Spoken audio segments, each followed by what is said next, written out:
Good afternoon. Phil Lindeman with your news from Avalanche Physical Therapy on Krystal 93. Conditions today in Breckenridge were just right for setting things on fire.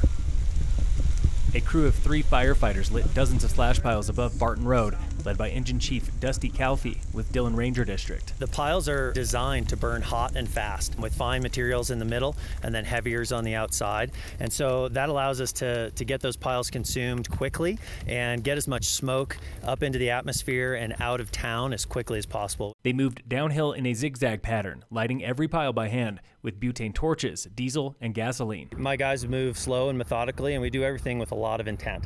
So each day we come out for an operation like this, we monitor the weather very closely. We monitor site conditions like snowpack, etc., to make sure that everything's in our favor and things are going to go off without a hitch. Torching started at 10 and ended by 2. But those piles are just getting started. You will see some skeletons overnight. Very common to see some smoldering. The Forest Service and mountain towns statewide are spending millions annually on fire breaks these days.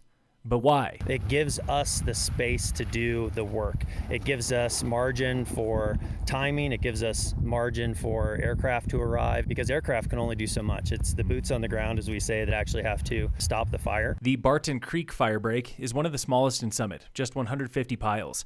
The Keystone Gulch fire break has thousands. By and large, the material stays.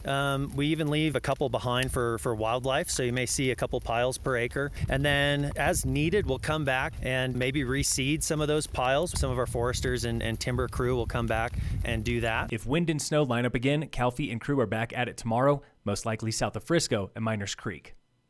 Summit Sheriff arrested a man in Breckenridge last week for several violent crimes, including retaliation against a witness. The previous week, a different man was busted for intimidating a witness.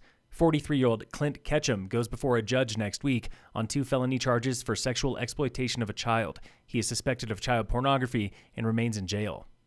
Thieves in Frisco stole $29,000 of property last month. That's way down from last year's record high of more than $72,000.